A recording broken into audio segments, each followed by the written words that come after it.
NTV conclave AP road map April 26న ఉదయం 10 గంటల నుంచి non stop live coverage. CM Revanth Reddy మాజీ మంత్రి హరీష్ రావు మధ్య సవాళ్ల పర్వం కొనసాగుతోంది. ఆగస్టు 15న రుణమాఫీ చేస్తామని సీఎం రేవంత్ రెడ్డి తెలిపారు. సీఎం రేవంత్ కు సవాల్ విసిరారు హరీష్ రావు. 15 ఆగస్టు కల్లా రుణమాఫీ చేయడంతో పాటు 6 గ్యారంటీలు అమలు చేస్తే ఎమ్మెల్యేగా రాజీనామా చేస్తానని చెప్పారు. హరీష్ సవాల్పై స్పందించిన సీఎం రేవంత్ రాజీనామా లెటర్ జేబులో పెట్టుకోవాలని సూచించారు. రేవంత్ వ్యాఖ్యలకు మళ్లీ కౌంటర్ ఇచ్చారు హరీష్ రావు. రేపు అమరవీరుల స్తూపం వద్దకు రాజీనామా తీసుకుని వస్తారా అని సవాల్ చేశారు. 15 ఆగస్టు లోపల నేను మీ రైతు రుణమాఫీ చేస్తాను. హరీష్ రావు అంటున్నాడు నిన్న చేయకపోతే రాజీనామా చేస్తావా అని. నేను హరీష్ రావుకు సూటిగా కేసీఆర్ సవాలు విసురుతున్నా. 15 ఆగస్టు లోపల రుణమాఫీ నేను చేస్తా. నేను రుణమాఫీ చేస్తే నీ పార్టీని నువ్వు రద్దు చేసుకుంటావా? సవాల్ను స్వీకరించు. మనమిద్దరం అమరవీరుల సాక్షిగా ప్రమాణం చేద్దాం. ఆగస్టు 15వ తేదీలోగా 2 లక్షల రుణమాఫీ మీరు బాండ్ పేపర్ల మీద రాసిచ్చి సోనియా గాంధీ గారు లేఖ రాసి రాహుల్ గాంధీ, ప్రియాంక గాంధీ, నువ్వు మీరందరూ ప్రజలకు 100 రోజుల్లో అమలు చేస్తామని చెప్పిన 6 గ్యారంటీలు 13 హామీలు 15 ఆగస్టులోగా అమలు చేస్తానని నువ్వు ప్రమాణం చేయి. నేను కూడా ప్రమాణం చేస్తా.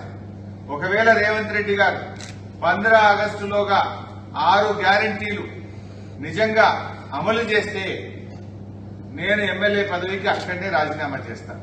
15 ఆగస్టు లోపల తెలంగాణ రైతాంగానికి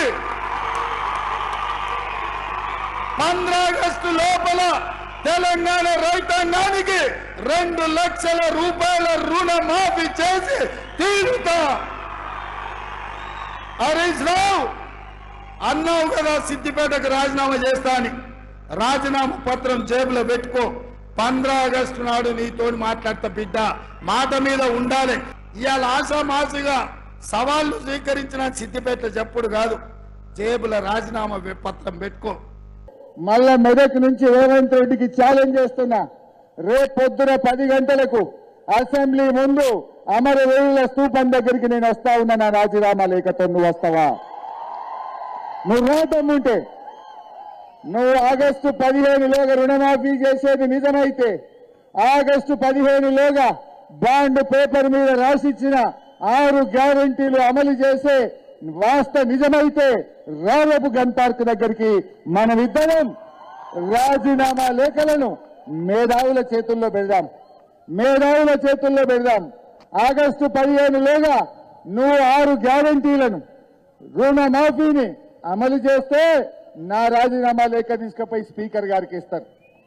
ఒకవేళ నువ్వు అమలు చేయకపోతే నీ రాజీనామా లేఖ తీసుకుపోయి గవర్నర్ గారికి ఇస్తారు. దానికి సిద్ధమేనా అని అడుగుతా ఉన్నా. నువ్వు దానికి సిద్ధమా అని అడుగుతా ఉన్నా. దమ్ముంటే రా.